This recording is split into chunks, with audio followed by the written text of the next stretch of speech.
여보, 나 지금 골프 배우는데 골프채 좀 사줘. 2년째 별거 중인 아내에게서 온 전화였습니다. 그는 전화를 끊고 조용히 중얼거렸습니다. 그래도 난 당신을 부처님이라고 부르기로 했어. 도대체 무슨 일이 있었던 걸까요? 2년 전 그는 욱하는 마음에 집안 살림을 부수고 집을 나왔습니다. 그런데 지금 그는 아내의 휴대폰 연락처를 부처님으로 저장해 두고 있습니다.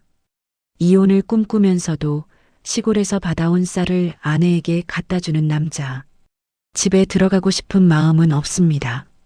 지금 혼자 있는 게 너무 좋거든요. 그렇게 말하면서도 왜 그는 아내를 완전히 놓지 못하는 걸까요? 오늘 이야기를 끝까지 들으시면 여러분도 이 남자가 깨달은 결혼의 진실을 알게 되실 겁니다. 안녕하세요. 사람 사는 이야기입니다. 오늘은 한 중년 남성의 이야기를 들려드리려고 합니다. 이름은 민수 씨라고 하겠습니다. 민수 씨는 50대 중반의 평범한 직장인입니다. 새벽 배송 일을 하고 있어서 매일 새벽 4시면 집을 나섭니다. 그런데 지금 그가 나서는 집은 자신의 가정이 아닙니다. 86세 노부친이 홀로 계신 친정집입니다. 2년 전 어느 날이었습니다. 민수 씨는 참았던 감정이 폭발하고 말았습니다. 집안 살림을 부수고 집을 나왔습니다. 무엇이 그를 그렇게 만들었을까요? 사실 민수 씨 부부의 일상은 오래전부터 어긋나 있었습니다. 아내는 간호사였습니다. 민수 씨보다 수입도 더 높았습니다. 그런데 문제는 생활 패턴이었습니다. 민수 씨는 새벽에 출근해서 오후 일찍 퇴근합니다. 아내는 낮에 출근해서 저녁 늦게 들어옵니다. 거기에 아내는 퇴근 후 헬스장에 들러 운동을 하고 옵니다. 밤 11시, 12시가 되어야 집에 들어오는 거죠. 그 시간이면 민수 씨는 이미 깊은 잠에 빠져 있습니다. 여보, 나 출근해. 어느 날 민수 씨가 새벽에 출근하며 작별 인사를 건넸습니다. 야, 인간아. 나 갱년기 때문에 지금 겨우 자고 있는데 왜 깨우냐? 아내의 날카로운 목소리가 돌아왔습니다. 민수 씨는 그날 이후 인사도 하지 않게 되었습니다. 한 집에 살지만 1년에 10번도 얼굴을 제대로 보지 못하는 부부. 대화는 더더욱 없었습니다. 민수 씨는 점점 투명 인간이 되어갔습니다. 존재하지만 존재하지 않는 사람. 그렇게 10년을 살았습니다. 그러던 어느 날 민수 씨는 더 이상 참을 수 없었습니다. 그리고 집을 나왔습니다. 민수 씨가 간 곳은 86세 아버지가 계신 친정이었습니다. 사실 민수 씨에게는 또 다른 이유가 있었습니다. 10년 전 어머니가 자살로 세상을 떠나셨습니다. 그 이후 홀로 계신 아버지가 늘 마음에 걸렸습니다. 아버지도 혹시 어떻게 되시는 건 아닐까? 그 두려움이 민수 씨를 아버지 곁으로 이끌었습니다. 하지만 아버지와의 생활도 결코 편하지 않았습니다. 아버지는 성격이 까다로운 분이셨습니다. 민수 씨는 어려서부터 아버지 앞에서 늘 주눅 들어 지냈습니다.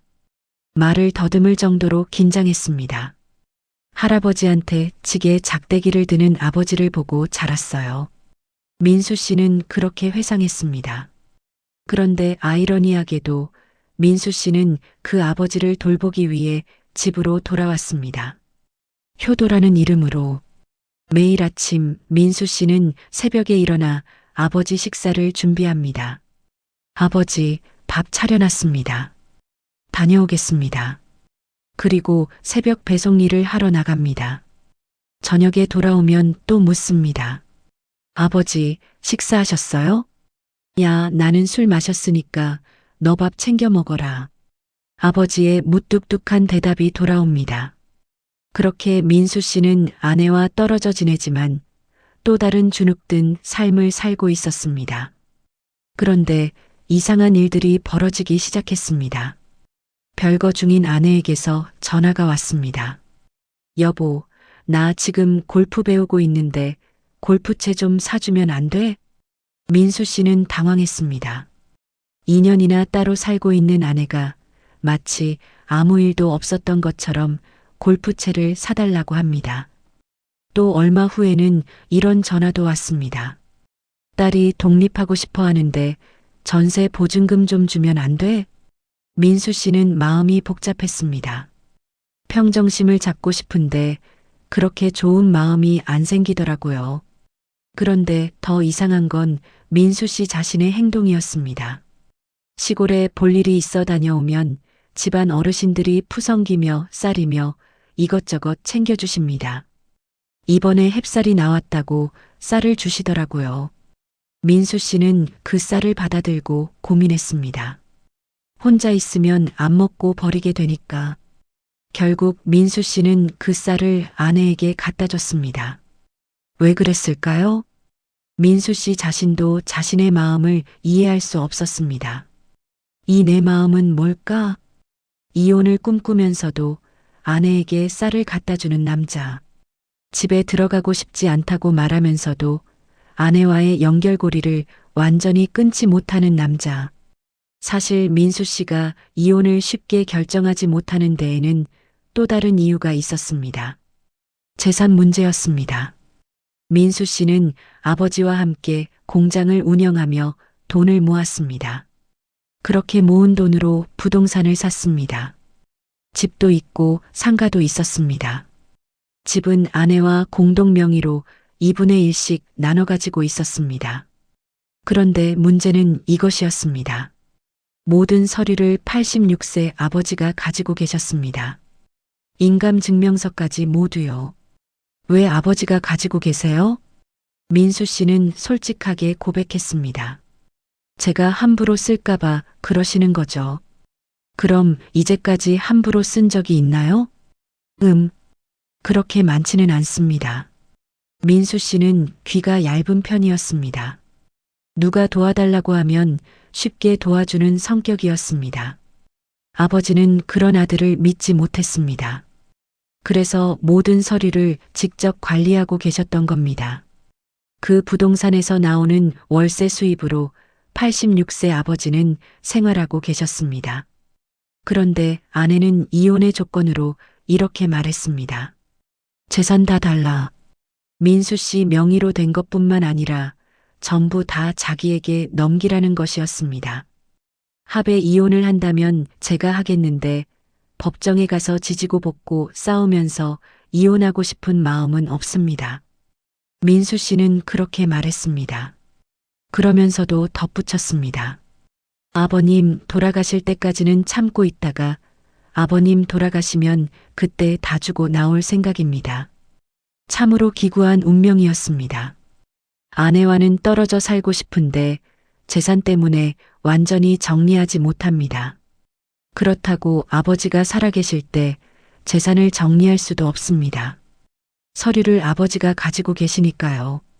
그래서 민수 씨는 기다리고 있었습니다. 아버지가 돌아가시는 날을. 그날이 오면 모든 재산을 아내에게 주고 자유로워지겠다고 마음먹고 있었습니다. 그 사람이 욕심이 좀 많다고 저는 보는 거죠. 민수 씨는 아내를 그렇게 평가했습니다. 하지만 과연 그럴까요? 아내도 간호사로 열심히 일하며 가정에 기여했습니다. 수입은 오히려 민수 씨보다 높았습니다. 30살, 29살이 된 자녀들도 키웠습니다. 그런 아내가 이혼 시 재산 분할을 요구하는 것이 과연 욕심일까요?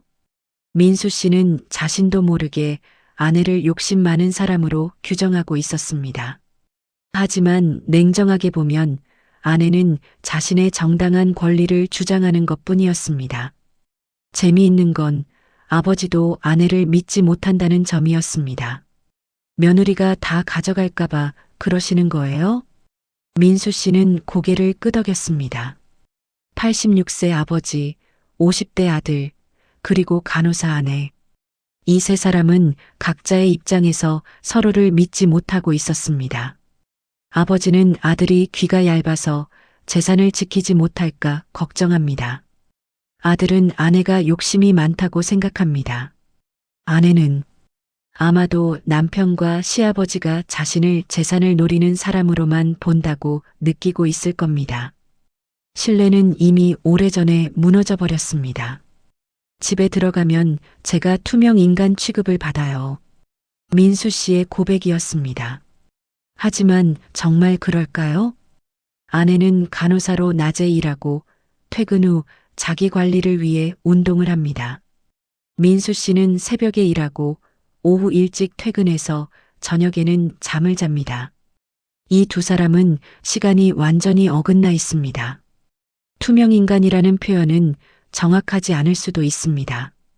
단지 서로의 삶이 교차하지 않을 뿐입니다.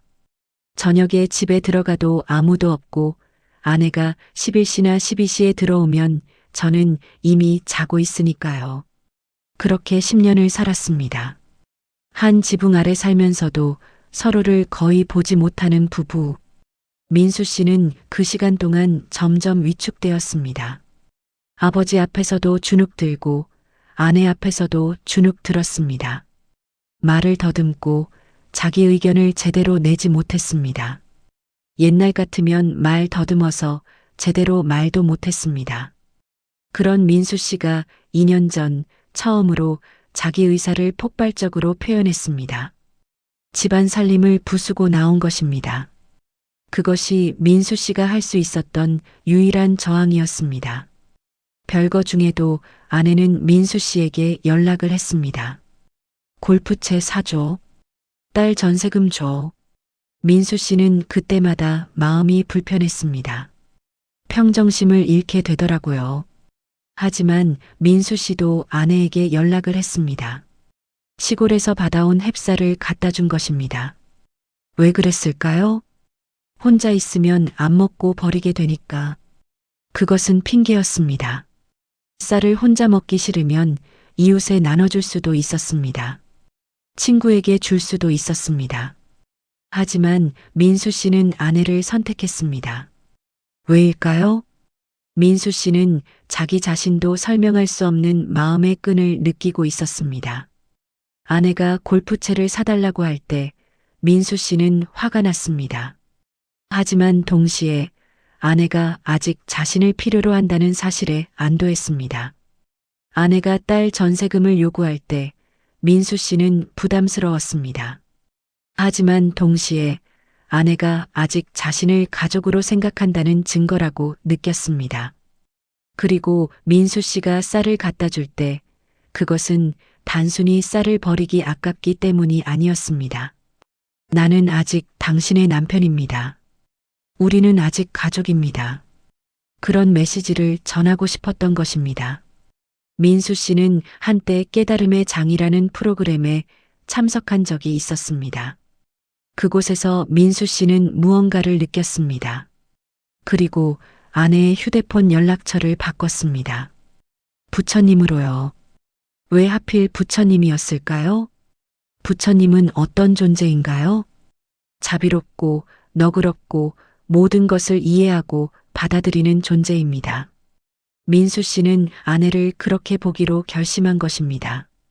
부처님한테 머리 숙이겠습니다. 민수 씨의 고백이었습니다. 욕심 많다고 생각했던 아내. 투명인간 취급한다고 느꼈던 아내. 갱년기라며 화를 내던 아내. 그 모든 것을 민수 씨는 부처님이라는 이름으로 받아들이기로 한 것입니다. 남한테 머리 숙이는 게 아니라 내 아내한테 머리 숙이는 것. 그게 그렇게 자존심 상할 일은 아니지 않느냐는 것. 민수 씨는 그 깨달음을 얻었습니다. 우리는 모두 좋아하는 사람을 선택해서 결혼합니다. 이 세상 수많은 사람 중에서 그래도 괜찮아 보이는 사람을 고릅니다.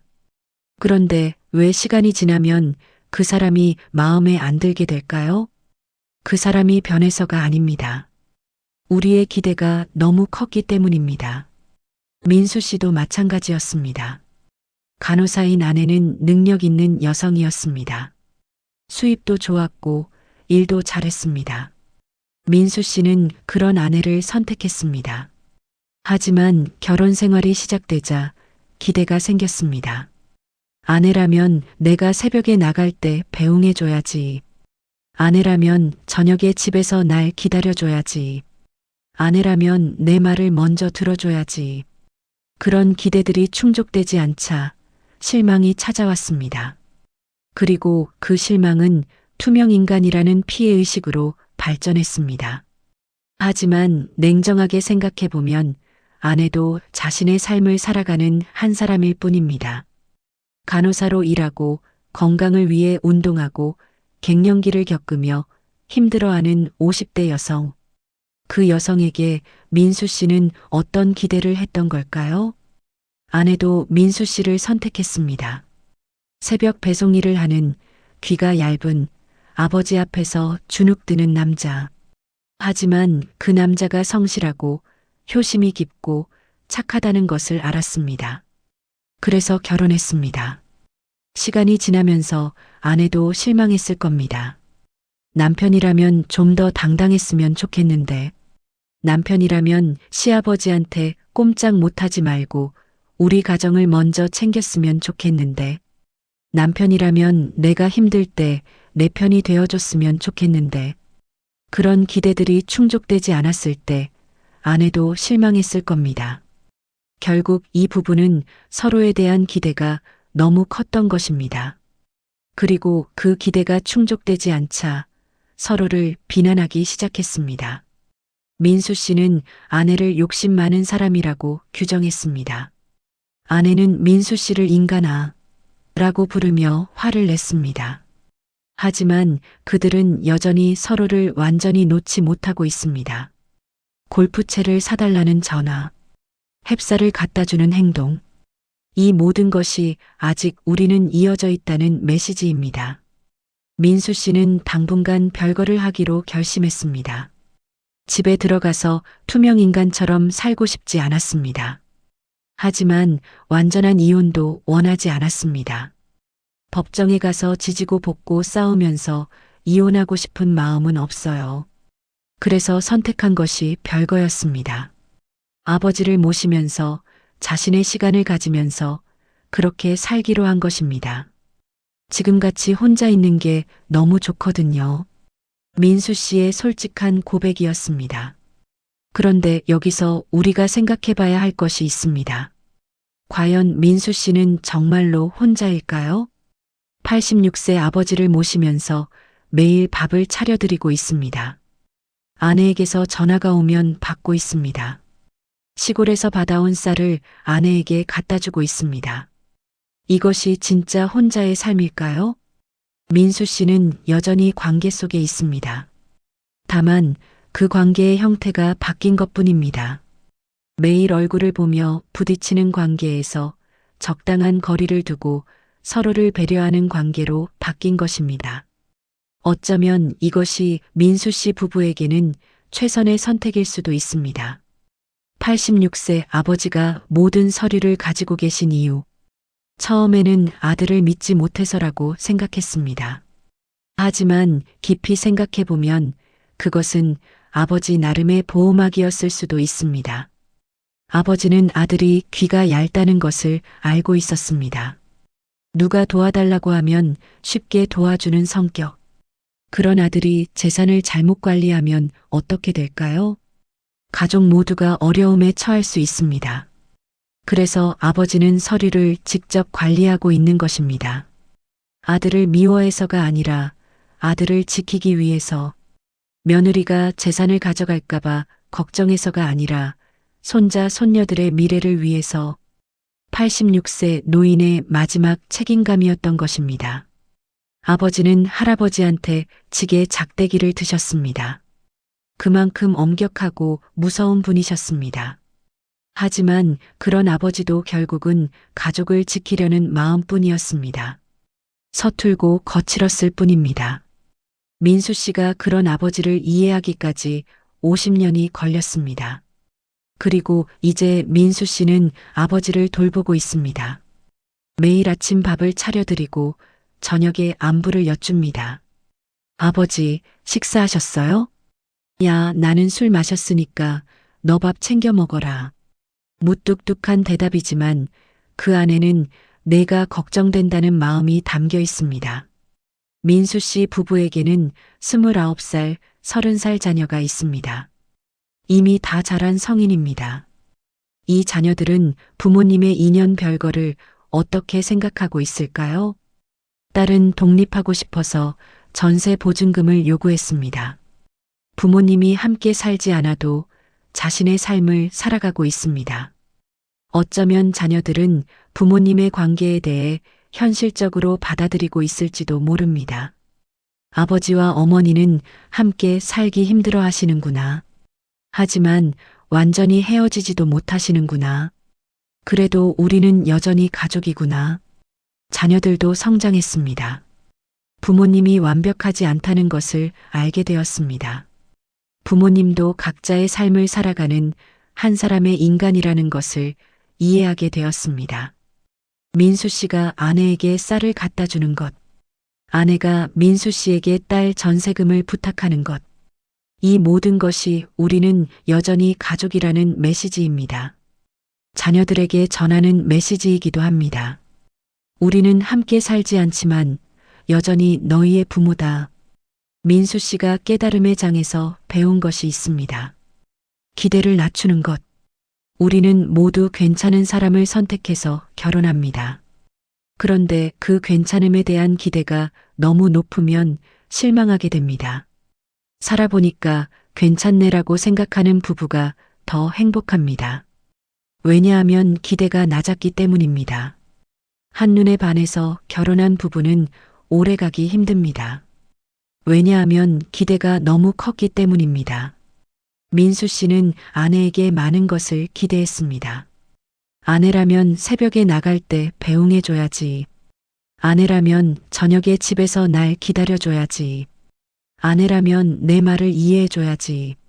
하지만 아내는 간호사로 자신의 일을 하고 있었습니다. 갱년기로 힘들어하고 있었습니다. 자기 관리를 위해 운동을 하고 있었습니다. 그것이 잘못된 것일까요? 아닙니다. 단지 민수 씨의 기대와 맞지 않았을 뿐입니다. 이제 민수 씨는 기대를 낮추기로 했습니다. 아내를 부처님이라고 부르기로 한 것은 아내에게 기대하지 않겠다는 뜻입니다. 부처님은 원래 완벽한 존재입니다. 무언가를 더 바라거나 고치려고 할 필요가 없습니다. 그대로 받아들이면 되는 것입니다. 민수 씨는 아내를 그렇게 보기로 한 것입니다. 부처님한테 머리 숙이겠습니다. 민수 씨의 이 말은 단순한 항복이 아닙니다. 이것은 용기입니다. 자존심을 내려놓는 용기. 내가 옳고 내가 틀렸다는 생각에서 벗어나는 용기. 우리는 서로 다른 사람일 뿐이라고 인정하는 용기. 민수 씨는 평생 주눅 들고 살았습니다. 아버지 앞에서도 아내 앞에서도 주눅 들었습니다. 말을 더듬고 의견을 제대로 내지 못했습니다. 그런 민수 씨가 2년 전 처음으로 자기 의사를 표현했습니다. 집안 살림을 부수고 나온 것입니다. 그것은 분노의 표현이었습니다. 나도 사람이다. 나도 존중받고 싶다. 그런 외침이었습니다. 하지만 2년이 지난 지금 민수 씨는 또 다른 방식으로 자기 의사를 표현합니다. 부처님한테 머리 숙이겠습니다. 이것은 굴복이 아닙니다. 이것은 주체적인 선택입니다. 나는 당신을 존중하기로 선택했다. 나는 당신과의 관계를 소중히 여기기로 선택했다. 나는 자존심보다 평화를 선택했다. 그런 선언입니다. 아내가 이혼 시 재산 다 달라고 한 것. 민수 씨는 그것을 욕심이라고 생각했습니다. 하지만 과연 그럴까요? 아내의 입장에서 생각해 봅시다. 50대 중반의 간호사, 20년 넘게 결혼 생활을 했지만 남편과는 시간이 맞지 않아 대화도 제대로 못했습니다. 갱년기로 힘들어하는데 남편은 이해해주지 않았습니다. 새벽에 나가면서 여보, 나 출근해라고 깨우기까지 했습니다. 아내는 외쳤습니다. 인간아, 나 갱년기 때문에 지금 겨우 자고 있는데 왜 깨우냐? 이것은 화가 아니라 절규였을 수도 있습니다. 나도 힘들다. 나도 이해받고 싶다. 나도 존중받고 싶다. 그런 외침이었을 수도 있습니다. 이제 이혼을 하게 되면 아내는 홀로 살아가야 합니다. 50대 중반의 여성이 혼자서 노후를 준비해야 합니다. 아내에게 재산은 단순한 욕심이 아니라 생존의 문제입니다. 그래서 아내는 재산 다 달라고 한 것입니다. 이것은 욕심이 아니라 두려움이었을 수도 있습니다. 민수 씨는 당분간 별거를 하기로 했습니다. 하지만 완전한 단절은 아닙니다. 아내에게서 전화가 오면 받습니다. 시골에서 받아온 쌀을 아내에게 갖다 줍니다. 딸의 전세금 이야기가 나오면 고민합니다. 이것은 무엇을 의미할까요? 함께하는 별거입니다. 물리적으로는 떨어져 있지만 정서적으로는 연결되어 있는 관계. 매일 얼굴을 보면 부딪히지만 적당한 거리를 두면 배려할 수 있는 관계. 어쩌면 이것이 민수 씨 부부에게는 가장 건강한 관계 방식일 수도 있습니다. 꼭 한 집에서 살아야만 부부일까요? 꼭 매일 얼굴을 봐야만 가족일까요? 그렇지 않습니다. 중요한 것은 서로를 어떻게 생각하느냐입니다. 민수 씨는 아내를 부처님이라고 부릅니다. 아내는 민수 씨에게 골프채와 전세금을 부탁합니다. 이 모든 것이 우리는 여전히 연결되어 있다는 메시지입니다. 민수 씨는 말했습니다. 아버님 돌아가실 때까지는 참고 있다가 아버님 돌아가시면 그때 다 주고 나올 생각입니다. 이 말을 들으면 참 복잡한 심정이 듭니다. 아버지가 돌아가시기를 기다린다는 것. 그날이 오면 자유로워질 수 있다고 생각하는 것. 하지만 정말 그날이 오면 민수 씨는 자유로워질까요? 아닙니다. 아버지가 돌아가시면 민수 씨는 더 큰 책임을 느끼게 될 것입니다. 내가 아버지를 더 잘 모시지 못했구나. 아버지와 더 많은 대화를 나눌 걸. 아버지의 진심을 더 일찍 이해할 걸. 그런 후회가 밀려올 것입니다. 그리고 아내에게 재산을 모두 넘기는 순간 민수 씨는 정말 자유로워질까요? 물질적으로는 가벼워질 수 있습니다. 하지만 정서적으로는 어떨까요? 내가 20년 넘게 함께한 사람에게 이렇게 하는 게 맞나? 우리 자녀들은 어떻게 생각할까? 아버지가 평생 모은 재산을 이렇게 정리하는 게 맞나? 그런 의문들이 따라올 것입니다. 진정한 자유는 물질에서 오는 게 아닙니다. 마음의 평화에서 오는 것입니다. 우리는 모두 스스로 배우자를 선택합니다. 민수 씨도 아내를 선택했습니다. 능력 있는 간호사, 수입도 좋고 일도 잘하는 여성, 그런 아내를 민수 씨가 선택한 것입니다. 그렇다면 민수 씨에게도 책임이 있습니다. 그 선택에 대한 책임. 아내가 마음에 안 든다고 해서 그것을 아내의 문제로만 돌릴 수는 없습니다. 그런 사람을 선택한 나는 더 문제다. 이런 생각을 하면 스스로를 학대하게 됩니다.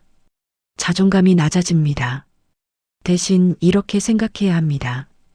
괜찮은 사람을 선택했구나. 나도 괜찮은 안목을 가진 사람이구나. 우리는 서로 다른 사람일 뿐이구나. 그 다름을 인정하고 존중하면 되는구나. 아내를 미워하면 자녀들의 자존감도 낮아집니다. 왜냐하면 자녀들은 그 아내의 자식이기 때문입니다. 저건 인간도 아니다라고 평가받는 사람의 자식. 그 자녀가 어떻게 자존감을 가질 수 있겠습니까? 그래서 자녀를 위해서라도 이렇게 말해야 합니다. 우리 엄마 괜찮은 사람이야. 우리 아빠 괜찮은 사람이야. 그렇게 말하면 자녀도 나도 괜찮은 사람이구나라고 생각하게 됩니다. 2년 전 민수 씨는 욱하는 마음에 집안 살림을 부수고 나왔습니다. 그것은 분노였습니다. 저항이었습니다. 나도 사람이다라는 외침이었습니다. 2년이 지난 지금 민수 씨는 아내를 부처님이라고 부릅니다. 이것은 무엇을 의미할까요? 민수 씨는 변했습니다. 분노에서 이해로, 저항에서 수용으로, 요구에서 존중으로 2년의 시간이 민수 씨를 성장시켰습니다. 옛날 같으면 말 더듬어서 제대로 말도 못했습니다. 민수 씨의 고백입니다. 이제 민수 씨는 자기 생각을 표현할 수 있습니다. 더듬지 않고 당당하게. 아버지 앞에서도 사람들 앞에서도 2년의 별거는 민수 씨에게 자신을 돌아볼 시간을 준 것입니다. 나는 왜 투명인간처럼 살았을까? 나는 왜 항상 주눅 들어 있었을까? 나는 진짜 무엇을 원하는 걸까? 그런 질문들의 답을 찾는 시간. 그리고 이제 민수 씨는 알았습니다. 진짜 문제는 아내가 아니었다는 것을, 진짜 문제는 아버지가 아니었다는 것을, 진짜 문제는 자신의 기대였다는 것을. 민수 씨의 아버지는 완벽하지 않습니다. 86세에도 술을 드시고 무뚝뚝하고 아들을 믿지 못합니다. 민수 씨의 아내도 완벽하지 않습니다. 갱년기로 예민하고 운동에 빠져 있고 재산 문제에 민감합니다. 민수 씨 자신도 완벽하지 않습니다. 귀가 얇고 주눅 잘 들고 2년 전에는 집안 살림을 부수기도 했습니다. 하지만 그래도 괜찮습니다. 완벽하지 않아도 괜찮습니다. 중요한 것은 서로를 어떻게 바라보느냐입니다.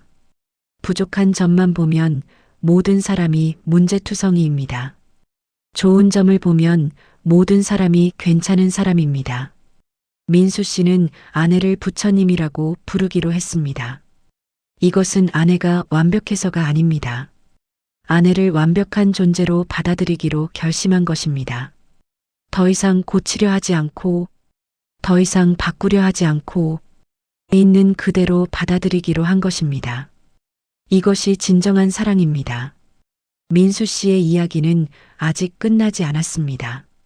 86세 아버지는 여전히 건강하십니다. 아내와의 별거도 계속되고 있습니다. 재산 문제도 해결되지 않았습니다. 하지만 그래도 괜찮습니다. 인생은 원래 완결되지 않는 이야기입니다. 매일매일이 새로운 챕터입니다. 중요한 것은 어떻게 살아가느냐입니다. 민수 씨는 이제 알았습니다. 행복은 상황에서 오는 게 아니라는 것을, 행복은 마음가짐에서 온다는 것을. 아내와 함께 살아도, 따로 살아도, 재산이 있어도 없어도, 아버지가 건강하셔도 돌아가셔도 중요한 것은 나는 어떤 마음으로 살 것인가입니다. 민수 씨는 선택했습니다.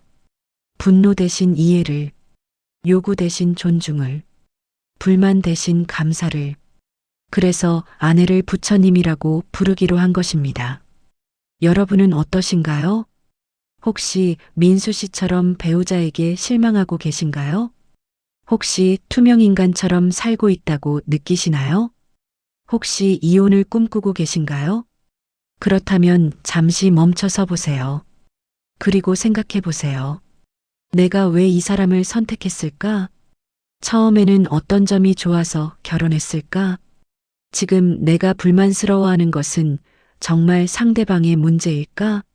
아니면 내 기대가 너무 컸던 걸까? 우리는 모두 완벽하지 않습니다. 배우자도, 나 자신도, 우리 부모님도. 하지만 완벽하지 않아도 괜찮습니다. 서로의 부족함을 인정하고 있는 그대로 받아들이면 됩니다. 민수 씨가 아내를 부처님이라고 부른 것처럼 여러분도 배우자를 그렇게 볼 수는 없을까요? 부처님한테 머리 숙이겠습니다. 이것은 굴복이 아닙니다. 이것은 사랑입니다. 자존심보다 관계를 선택하는 것, 옳고 그름보다 평화를 선택하는 것, 그것이 진정한 어른의 선택입니다. 오늘부터 작은 실천을 해보시면 어떨까요? 배우자에게 기대하는 것을 하나씩 내려놓아 보세요. 왜 집안일을 안 도와줘? 라는 생각 대신 그래도 성실하게 일하고 있네라고 생각해 보세요. 왜 내 말을 이해 못해? 라는 불만 대신 이 사람도 나름 힘든 일이 있겠지라고 생각해 보세요. 왜 나한테 관심이 없어? 라는 서운함 대신 이 사람도 자기 삶을 살아가는 중이구나 라고 이해해 보세요. 기대를 낮춘다는 것은 포기하는 게 아닙니다. 현실을 있는 그대로 받아들이는 것입니다. 그리고 그 안에서 감사할 점을 찾는 것입니다. 민수 씨가 아내에게 쌀을 갖다 준 것처럼 작은 배려를 실천해 보세요. 아내가 골프채를 사달라고 할 때 욕심이 많네라고 생각하는 대신 이 사람도 자기 삶을 즐기고 싶은가 보다라고 이해해 보세요. 그리고 할 수 있는 범위 내에서 도와주세요. 그것이 사랑입니다. 남한테 숙이는 것도 아니고 내 남편 내 아내한테 숙이는 건데 그게 그렇게 자존심 상할 일은 아니잖아요? 맞는 말입니다. 하지만 실천하기는 참 어렵습니다. 특히 오랜 시간 상처를 주고받은 부부라면 더더욱 어렵습니다. 그래도 시도해 보세요. 오늘 저녁 배우자에게 먼저 다가가 보세요. 미안해라는 말 한마디, 고마워라는 말 한마디, 사랑해라는 말 한마디. 그것이 어색하다면 작은 행동으로 표현해 보세요. 아침 식사를 준비해 주거나, 좋아하는 간식을 사다 주거나, 시골에서 받아온 쌀을 갖다 주는 것처럼 머리 숙인다는 것은 패배가 아닙니다. 성숙함입니다. 상대방을 이기려고 하지 않고 함께 행복하려고 하는 것. 그것이 진정한 승리입니다. 민수 씨는 2년의 시간을 통해 많은 것을 배웠습니다. 여러분에게도 시간이 필요할 수 있습니다. 당장 모든 것을 해결하려고 하지 마세요. 당장 완벽한 관계를 만들려고 하지 마세요. 민수 씨처럼 별거를 할 수도 있습니다. 거리를 두고 서로를 다시 바라볼 수도 있습니다. 중요한 것은 포기하지 않는 것입니다. 관계를 완전히 끊어버리는 것이 아니라 새로운 형태의 관계를 만들어가는 것입니다. 시간은 많은 것을 가르쳐 줍니다. 젊을 때는 몰랐던 것들을 나이가 들면 알게 됩니다. 서로의 소중함을, 함께한 시간의 의미를, 가족이라는 인연의 깊이를. 민수 씨가 아내를 부처님이라고 부르게 되기까지 2년이 걸렸습니다. 여러분에게는 얼마나 걸릴까요? 중요한 것은 그 시간의 길이가 아닙니다. 그 시간 동안 무엇을 배우느냐입니다. 민수 씨의 29살, 30살 자녀들은 부모님을 보며 무엇을 배울까요? 결혼은 힘든 거구나. 사랑은 오래가지 못하는구나. 이렇게 배울 수도 있습니다. 하지만 다르게 배울 수도 있습니다. 아버지는 힘든 상황에서도 어머니를 존중하려고 노력하시는구나. 어머니는 자신의 삶을 당당하게 살아가시는구나. 두 분은 함께 살지 않아도 여전히 서로를 배려하시는구나. 민수 씨가 시골에서 받아온 쌀을 아내에게 갖다 주는 모습, 아내가 딸의 전세금을 민수 씨에게 부탁하는 모습, 이 모든 것을 자녀들은 보고 있습니다. 그리고 배웁니다. 관계는 완벽하지 않아도 괜찮구나. 중요한 것은 서로를 어떻게 대하느냐구나. 사랑은 함께 사는 것만이 아니라 서로를 존중하는 것이구나. 자녀들을 위해서라도 배우자를 존중해야 합니다. 욕하고 비난하는 것이 아니라 이해하고 인정하는 것. 그것이 자녀들에게 물려줄 수 있는 가장 큰 유산입니다. 아버지가 모든 서류를 가지고 계신 것. 처음에는 그것이 불편하고 답답했습니다. 왜 날 믿지 못하실까? 하지만 이제 민수 씨는 이해합니다. 그것이 아버지가 아들에게 줄 수 있는 마지막 선물이라는 것을. 아버지는 아들을 보호하고 있는 것입니다. 귀가 얇은 아들이 재산을 잘못 관리하지 않도록, 며느리와의 관계에서 어려움을 겪지 않도록, 손자 손녀들의 미래가 보장되도록 86세 노인이 할 수 있는 마지막 책임입니다. 아버지는 할아버지한테 지게 작대기를 들었습니다. 그만큼 거칠게 자랐습니다. 하지만 아들에게는 다르게 하고 싶었을 겁니다. 말로 표현하지는 못했지만 매일 아침 아들이 차려주는 밥을 드시면서 야, 나는 술 마셨으니까 너 밥 챙겨 먹으라고 말하면서 아버지는 생각하셨을 겁니다. 참 효자를 두었구나. 이 나이까지 아들이 돌봐주는구나. 고맙다. 하지만 86세 노인은 그 말을 할 수 없습니다. 평생 그렇게 살아왔으니까. 민수 씨는 이제 그것을 이해합니다. 그래서 매일 아침 밥을 차려드립니다. 말없이 지금 혼자 있는 게 너무 좋거든요. 민수 씨의 고백입니다. 별거하면서 민수 씨는 처음으로 자유를 느꼈습니다. 아무도 간섭하지 않는 자유. 눈치 보지 않아도 되는 자유. 투명 인간이 아니라 한 사람의 인간으로 사는 자유. 하지만 진짜 자유는 무엇일까요? 혼자 사는 것이 자유일까요? 아닙니다. 진짜 자유는 마음의 자유입니다. 누군가를 미워하지 않는 자유. 누군가에게 실망하지 않는 자유. 누군가를 탓하지 않는 자유. 민수 씨가 아내를 부처님이라고 부르기로 한 순간 민수 씨는 진짜 자유를 얻었습니다. 더 이상 아내의 행동에 일희일비하지 않아도 됩니다. 더 이상 왜 이래라고 따지지 않아도 됩니다. 더 이상 내가 뭘 잘못했지라고 자책하지 않아도 됩니다. 그냥 받아들이면 됩니다. 부처님은 원래 그런 분이야. 이렇게 생각하면 모든 것이 편해집니다. 이것이 진짜 자유입니다. 민수 씨는 이혼을 꿈꾸고 있다고 했습니다. 하지만 정말 그럴까요? 이혼을 원하는 사람이 시골에서 받아온 쌀을 아내에게 갖다 줄까요? 이혼을 원하는 사람이 아내의 전화를 받을까요? 이혼을 원하는 사람이 딸의 전세금을 고민할까요? 아닙니다. 민수 씨는 아직 사랑하고 있습니다. 다만 그 사랑의 형태가 바뀐 것뿐입니다. 매일 얼굴을 보며 표현하는 사랑에서 적당한 거리를 두고 배려하는 사랑으로, 요구하는 사랑에서 존중하는 사랑으로, 집착하는 사랑에서 놓아주는 사랑으로 민수 씨가 아내를 부처님이라고 부르는 것. 이것이 바로 사랑입니다. 가장 성숙한 형태의 사랑입니다. 상대방을 있는 그대로 받아들이는 것. 더 이상 바꾸려 하지 않는 것. 더 이상 내 기대에 맞추려 하지 않는 것. 그냥 존재 자체를 인정하는 것. 이것이 진정한 사랑입니다. 지금부터 20년 후를 상상해 봅시다. 민수 씨는 70대 중반이 되어 있을 것입니다. 아버지는 이미 돌아가셨을 것입니다. 자녀들은 50대가 되어 각자의 가정을 꾸리고 있을 것입니다. 그때 민수 씨는 어떤 모습일까요? 혼자 외롭게 살고 있을까요? 아니면 아내와 다시 함께하고 있을까요? 아니면 여전히 적당한 거리를 두고 서로를 배려하며 살고 있을까요? 중요한 것은 그때 민수 씨가 어떤 마음으로 살고 있느냐입니다.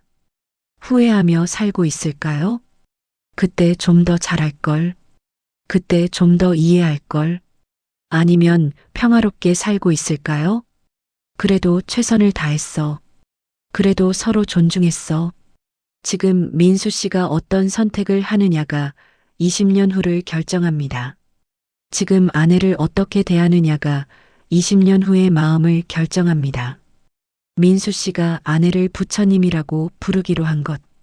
이것은 20년 후를 위한 선택입니다. 후회 없는 삶을 위한 선택입니다. 민수 씨의 이야기는 특별한 이야기가 아닙니다. 우리 모두의 이야기입니다. 누구나 결혼 생활에서 어려움을 겪습니다. 누구나 배우자에게 실망합니다. 누구나 이혼을 꿈꾸는 순간이 있습니다.